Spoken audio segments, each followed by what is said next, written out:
Hello, I'm Deborah Malone, founder of The Internationalist and host of Internationalist Marketing TV. Today's guest is Leela Srinivasan, CEO of Parity. Leela, it is always a pleasure to talk to you, particularly given the excitement in women's sports. And I'm always amazed at the work that you're doing and the new research that you have. So welcome to the show. Thank you so much, Deborah. Always great to see you too. And as you know me, I'm always excited to talk about statistics and data and what we can learn from it. Absolutely. Absolutely. Well, look, why don't we start with the very beginning and let's talk about some of the milestones in women's sports this year. Oh, I mean, it's been another phenomenal year of milestones. I'm sure your listeners and audience are well aware of that. In the US, I think we lead with basketball and just the exceptional progress that we've seen in the WNBA specifically around Caitlin Clark and the rest of the cohort that entered the WNBA this year, because you've got a number of exciting talents, Angel Reese, Cameron Brink, et cetera, et cetera. It's just been a banner year for the W, which has also coincided with them being in a different level of opportunity when it relates to media rights. So you're seeing the dollars go up and to the right for the league. Obviously, within the last month or so, we've seen Caitlin Clark crowned as Athlete of the Year by Time Magazine, which I think puts an exclamation point on the year, if you will. But the viewership is up and to the right. People are really tuning into basketball in the US specifically, and further afield. But it's really exciting to see that momentum. And of course, basketball is not the only place we've seen momentum. The NWSL in soccer has had a really successful year with record viewership, record franchise numbers coming out. We saw Angel City valued at 250 million, so officially the most valuable women's sports franchise in the world. The new franchise fees are now being publicized for the incoming next team, which it looks like will be in Denver, and that again is going to be record breaking. So that's all been exciting. The USL Super League launched as another league kind of alongside NWSL. So lots of opportunity in soccer. And then, of course, there's everything else. I mean, it was an Olympic year and a Paralympic year. We're seeing new leagues pop up in sports like rugby, volleyball. The PWHL had a terrific first season, is just kicking off its second season now. So, and I think we're all still on that Olympic high from Paris and Paralympic high. Just so many athlete stories, so many incredibly inspirational women athletes in particular emerging from the game. So it's sort of hard to summarize everything that's happened in the year, but those are just some of the things that come to mind for me. And it's not only the excitement about the athletes, it's also the excitement about the fans. And I think that we're seeing that so many more people are really getting excited about women's sports and not just women. So let's talk a little bit because you've conducted a number of surveys. Talk about the research you've just done now. Yes. So following on from the fan research that I think we shared but mid-year with you, which to your point showed just the surge of interest across multiple countries and men as well as women tuning into women's sports. We wanted to shine a light on the economic realities for the athletes themselves.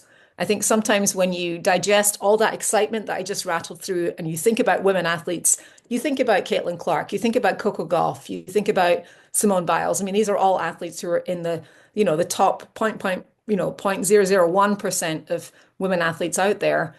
Parity as a network works with over 1,100 professional women athletes, and I would describe these as typical elite women athletes in that they're not commanding the numbers that Caitlin say is commanding. But our question was, well, what do their economics actually look like? So we talked to 500 athletes across 55 different sports. No one sport made up more than 12% of the answer set, but it definitely included athletes from basketball, from soccer, from track and field, and from other popular sports. And the punchline is, as we suspected, there just isn't a lot of money, sort of flowing in for women athletes. And specifically, 58% of the athletes that we talked to make $25,000 or less from their sport. And this was all, I should have stated, this was all what they made in 2023. So it's specific to a snapshot in time. So over half making less than $25,000 at that time. And when we asked the athletes to tally up the expenses of training, competing, and traveling, everything directly related to their sport, and subtract that from their earnings from sport, 50% don't make a cent from their sport, which you then stop and think about the fact that they're pouring their heart and soul in, they're training 25, 30 plus hours a week. Unsurprisingly, then 74% of the athletes that we talked to have a second job of some sort. Fully 25% work full time year round, so including when they're in season for their sport. So, with as a result of all of this financial pressure and then some other pressures that are present, I think, for women athletes, we found that the level of stress around finances was rampant, I would say. 93% expressed having some level of stress around money, and 64%, almost 2 in 3 athletes, had considered dropping out of their sport due to finances. So I'll pause there because that's a lot to take in terms of just the very real, stark, and uncomfortable truth that we see when we talk to elite athletes performing at the highest level. No, you make an absolutely dramatic point, and one that is, in some ways hard to comprehend. But I think one of the wonderful things about your research is that there is a little bit of a bright light in that darkness, and I think that's one that marketers should certainly become more aware of. And that's sponsorship, and sponsorship is really critical. But talk about what that means, because it doesn't have to be overwhelming. It a little bit can make a big difference, and sponsorship doesn't only mean endorsements. It could mean influencer gigs and so on. Talk a little bit about that. Yeah, absolutely. And this is the part I'm excited to get to with your audience. Given the financial realities of athletes in terms of the money that's available in their sport, they are naturally going to be more dependent on earnings off the field, off the court, off the track. And this is where sponsors, I think, can play an incredibly important role in closing that gap. So one of the things that we asked our athlete population was, well, how meaningful would it be to have an annual sponsorship at, certain levels? And to your point, I think sometimes when you think about sports marketing and sports sponsorship, you think, high 6 figures, 7 figures, and that's what you would pay for that top 0.001%. But for a typical athlete, what we found is that if we asked them, what would it mean to have a $20,000 annual sponsorship? 88% said that would be either very meaningful or life-changing for them. And I say that with a smile on my face because, having been a 3-time CMO, I know the budgets that are thrown around at companies large and small. I would posit that $20,000 is within the reach of almost any brand out there. And in exchange for that, I think, and this drawing on our prior research, we know that in exchange for that, you're going to get an ambassador or a partner who is going to just way over deliver on their partnership to you. Our prior research has shown consumers are really tuned into women athletes. They view them as societal role models. They want to see brands spending more in women's sports. And they're also influenced by these athletes in an outsized way. So women's sports fans are 2.8 times more likely to purchase a product or service recommended by a professional woman athlete versus any other kind of influencer. So for me, that's the exciting part, right? There's a true win-win that can occur here if a brand commits to supporting an athlete or a pool of athletes as part of their overall go-to-market in storytelling and really kind of elevating both the athlete and the brand together. So it doesn't sound like the money is the challenge. And it sounds like certainly many female athletes are more trusted, perhaps, than other types of endorsers or influencers, or lack of a better term. So, what is the challenge? Is it difficult for marketers to find these smaller, less known athletes, or perhaps smaller teams? I realize that's part of what Parity's job is to organize a lot of that for marketers. But is that the main thing that's in the way? I think there are a couple of things here, Deborah. I mean, the first thing is, the old adage, you never got fired for hiring IBM. A marketer is never going to get fired for hiring Caitlin Clark, as for example. And so I do see some conservatism in the thinking of brands when it comes to how they should play in women's sports. They tend to start with the same handful of athletes and the same very small number of sports, specifically basketball, soccer, golf, tennis are the ones that tend to get money on the women's side, I would say. The reality is there's this whole universe of women athletes out there with incredible stories. But I think you do have to work harder as a brand to figure out which athletes are right for you. And to your point, that's basically why Parity is here. We work with our brand, the brands that we partner with. We identify, okay, what are the causes that are important to you? What are the products and services that are high priority for you? Which audiences are you looking to communicate with where?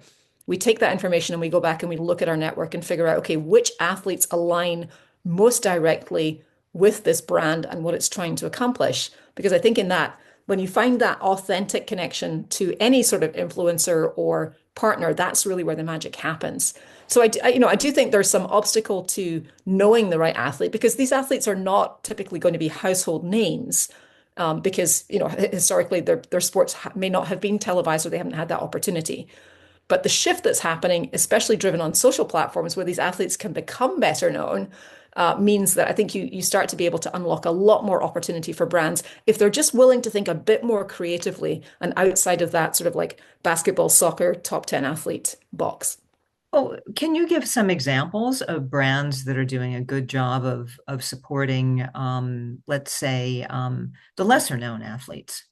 Yeah, I mean, we saw a rash of activity across the Olympic Paralympic summer, as you can imagine. So, sometimes there's a particular storyline that emerges just based on something about that athlete or those athletes. We had one diving duo. So the ladies that won silver, actually America's first medal in the Olympics were Cassidy Cook and Sarah Bacon. They're a 3 meter synchronized diving team. They very enterprisingly noted their last names of Cook and Bacon made for quite a catchy hashtag. And so we were able to work with Sarah and Cassidy and line up interest from a range of brands, including I think my favorite partnership that they've done is with the Minnesota Pork Board, where they served as ambassadors, and that meant a variety of things. They were at the Minnesota State Fair, they were on local TV, cooking recipes up with the hosts. They were in the community, involved with food bank activities and giving back. They were creating content on social. They really made the most of that partnership in a way that felt good for Sarah and Cassidy, as well as made sense for what the Minnesota Pork Board is trying to do. So, that's obviously a dream scenario where you've got some sort of, additional hook, aside from the fact that, by the way, Sarah and Cassidy also trained in Minnesota for the run up to the game. So it all made sense on multiple levels. So I think that's one very kind of nice example. Another one I'll give is actually is Advent Health, who are a brand that has spent a lot of time and resource on sports, but came to us last year and said, you know what, we realize we're not focusing enough on women athletes and women's sports, despite the fact that we have a high propensity of women consumers basically making decisions around healthcare. And so they worked with us to identify athletes who had a story that lined up with Advent Health. They're a faith-based organization. Faith and feeling whole is part of their mission, basically. And so they were open to any and all athletes that really lined up with that mission and that ethos. And as a result, two of the athletes that they worked with included Brittany Mason, who's a Paralympic sprinter with 5 Paralympic medals to her name, and also Jessie Warren, who's a softball player. And again, these are not going to be household names for the average American. And yet the stories that these ladies brought to that campaign were so rich and so authentic. And they were thrilled to be able to tell their stories because almost every athlete I've ever met wants the world to understand them as a whole person, as opposed to just for their athletic accomplishments. And now, how do you go about finding some of these brands that may not come to mind immediately? I mean, it must take a tremendous amount of brainstorming to figure out what works for whom, and to do so in a truly authentic manner. Because if it's not authentic, it's not going to work for anyone. That's right. Yeah. So we're lucky to have a lot of data, Deborah. So when athletes on board with us, they fill out a pretty lengthy questionnaire to help us understand who they are as people, what they care about, the brands that they are invested in, that sort of thing. So we have that as kind of a baseline set of information. we're also increasingly using AI to pull in other signals from social posts that they run and other aspects of their online presence. So we have that information, and then of course there's just the conversation with the brand to better understand, their intentions, their priorities, all of that. So there's still at this point quite a significant human element involved in taking those inputs from the brand and matching it with the signals from our own data. But over time, I expect that AI and automation will help us just get to some faster answers, but also maybe some answers that we hadn't thought of just based on our existing knowledge. And I guess it starts in many ways with the brand's mission, or perhaps Very much so. maybe it's not even that. Maybe it's geography, as you mentioned, even with the pork board, people trained in a certain state, or right. And there's so many ways, particularly when you link it to giving back, and being quite purposeful. Yeah. This research seems to be just remarkable, because I think that when people start to know the facts and also know the opportunities, I'm assuming that the next thing you have to do is measure the kind of results or improvements that brands had by having some of these female athletes as their spokespeople. Or have you done that already? It's a good question. Every campaign that we run, we end with a wrap report where we pull in, the metrics that we're tracking for the brand. Often that relates to engagement levels and how we've seen things trend through social activity. But increasingly, there are other ways that we can measure success. So one example I'll give is last June during Pride Month, we had an athlete go and speak she did a session at a virtual ERG meeting for Pride Month. And what we heard after that, well, first of all, there was great turnout for the event, as judged by the number of internal employees that showed up. There was great engagement during the event, and it led to more employees actually signing up for the ERG, openly expressing, their identities at work and just feeling more comfortable in the workplace. So it's hard to put a value on that. But if you care about your employees bringing their whole selves to work and about being a supportive employer, then, for a very modest investment, that company was able to drive a significant improvement or change for an important, subset of their population. No, it's extraordinary what a small investment can actually do on so many levels, on so many levels. And I think that Ally has been a wonderful supporter of women's sports, and I think we know that they've got their 50-50 pledge going, with over time putting 50% in men's sports and 50% in women's sports quite equally. I think what is interesting is they also recognize that women's sports weren't getting the mass media attention. But you also make a very good point about how social media build some extraordinary audiences for these athletes. So that is also a wonderful beginning.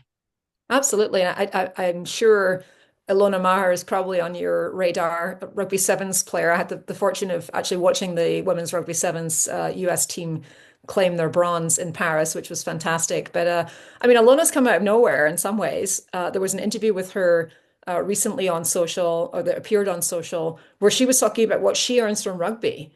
And, as she said, she's never going to earn six figures in rugby. There just isn't that sort of money in the sport. But that means that she has this opportunity and this need to be very active off the pitch, basically. And, she's done a tremendous job of growing millions of followers. And really, I think more than that, standing for something that really ignites passion in her followers and her millions of followers. So, I mean, she's done a really tremendous job of parlaying her personality and what she believes in into a movement, I would say, online that any brand, would be thrilled to be able to somehow align with or partner with. And they have in some ways a somewhat limited career. I mean, I know they can go on Yeah. and teach or train or whatever it might be, but it becomes crucial to build that momentum, particularly when they're at the height. Yeah, absolutely. And one of the other findings from our research is that 82% of those that we surveyed said that they were either likely or very likely to need to find a new source of income to sustain themselves financially once they get out of sport. So it's top of mind for a lot of athletes, especially as they get later in their career. How do I take all the skills and experiences that I've amassed as an athlete and then convert that to something that makes sense post sport? So that's another area where we're doing a lot of exploration with our community to figure out how we can perhaps be a conduit to help more brands tap into that. Yeah, so you've done such wonderful work. Dare I ask, what's next for Parity and women's sports?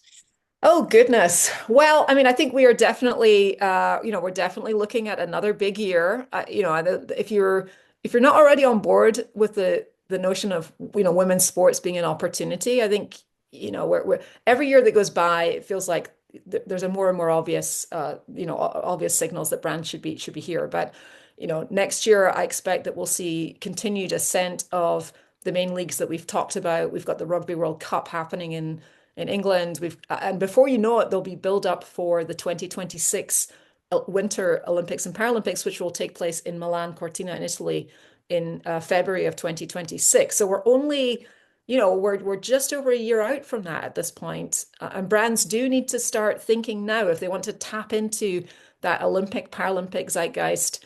Now is probably the time to start thinking about, okay, which athletes do we want to support? Do we want to be along on the ride for? Do we want to, have an opportunity to showcase their stories as part of our go-to-market? And that, again, is an area where we'd love to help more brands explore that. And I think that one of the things that was quite amazing about the Paris Olympic, wasn't it a 50-50 ratio of male and female athletes? I didn't think that got the play that it did. And I'm wondering, will that be the same going forward? Yeah, I mean, I think it has to be what the Olympics and Paralympics strive for. Right? It's sort of like once you see the inequity, you can't unsee it. And once you've delivered on that, then I think there's a, kind of an inherent commitment to continue to try to deliver on that. So my hope is very much, yes, that is the shape of things to come. Well, on that note, I do nothing else but wish you a wonderful 2025, not only to you, but to all the athletes and brands that you work with. Thanks so much, Deborah. It's such a privilege to sit in the position that I do at this intersection of brands and athletes, and I'm very excited for the year ahead. I think there's going to be so much opportunity on both sides. That's wonderful. Well, all the best to you, and we'll be keeping along, finding out what's next. Okay. Thank you. All right. Thank you so much. The Internationalist focuses on the continual reinvention of marketing by highlighting inspirational marketers around the world and their ideas as they move the industry forward. Internationalist Marketing TV shares these perspectives through interviews and personal stories. Thanks so much for watching. If you find this kind of content helpful, please click like or subscribe. Again, thanks so much.